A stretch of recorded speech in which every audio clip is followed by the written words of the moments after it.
This is Francesco Abruzzino with the Uncensored Report. I want to talk a little bit about that low-hanging fruit out there, this thing that people are concerned about with the fake news, and what the real deal is with it, and why it's become such an issue. Why they've made up this new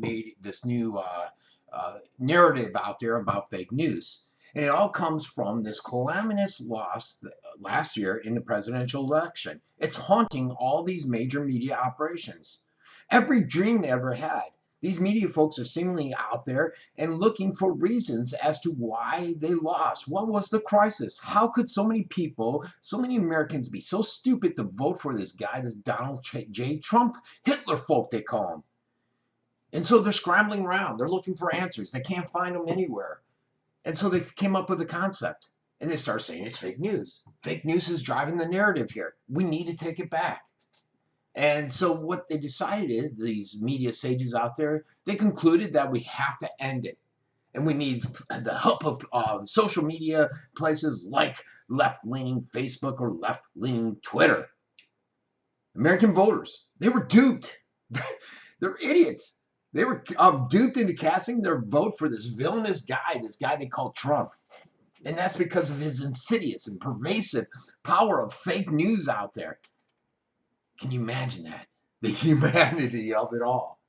You got the progressives out there, the left-leaning media. They're obsessed with what it will take to stop this propaganda that seems to spew out from what they call fake news. Social media sites out there like Facebook took up the cause. They're out there saying we're going to do something about it, but then they go out and they get the likes of David Brock with Media Matters, a extreme far left guy who's going to help them determine what is and what isn't fake.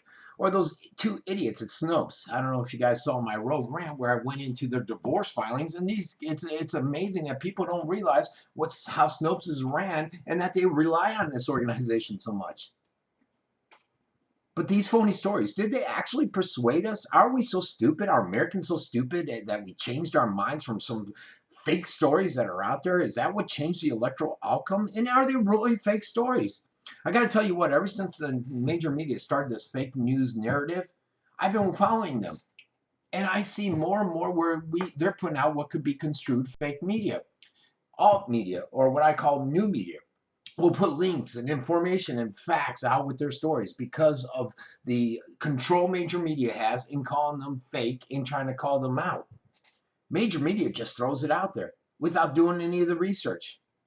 And at every level, I covered how the local Gondo did it the other with some stuff, all the way up to the major media here. They just throw it out there without investigating it to sensationalize it. But are these phony stories really out there making a change? And I say no. And so does Stanford. Stanford University, they did a study. And it concluded that this fake news that's out there has little impact on election results. And to be honest with you, there are fake news sites. There's some of them that I accidentally have fallen for, and I've gotten rid of the link right away. I don't know why they do it. It's clickbait. They make money. I don't participate in them. But like I said, I've been faked sometimes. But it always amazes me when you get some idiot that will come on to a thread and say, this is fake news, even though it's not. But they do it because it's totally opposite of what their beliefs are. And they want everyone else to just see that and think, ooh, is this not accurate? Should we not be following it? But this study, it found out that 8% of the population, the adult population that could vote, are willing to believe just about anything that will come their way. Anything that sounds even plausible, they'll buy into it.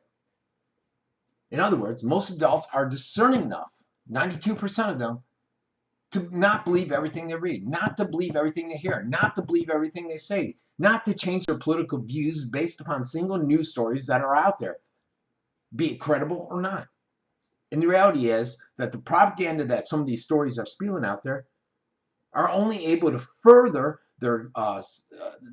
cement what is true partisan beliefs that are already out there, that are in existence.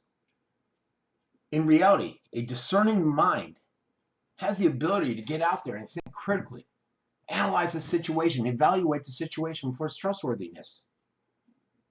As our parents often told us when we were little kids out there, don't believe everything you hear. I still tell my kids that.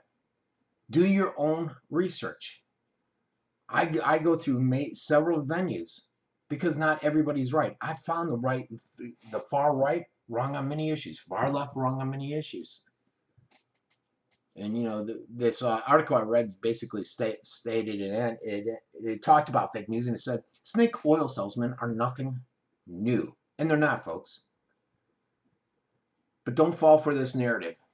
New media is out there. New media is changing the way that people are able to get information. It scares major media. They no longer control the narrative. And that's why I try to put a ton of different stories on that aren't being covered by major media out there. Be your own person. This has been Frankie Abbruzzino with The Scoop News.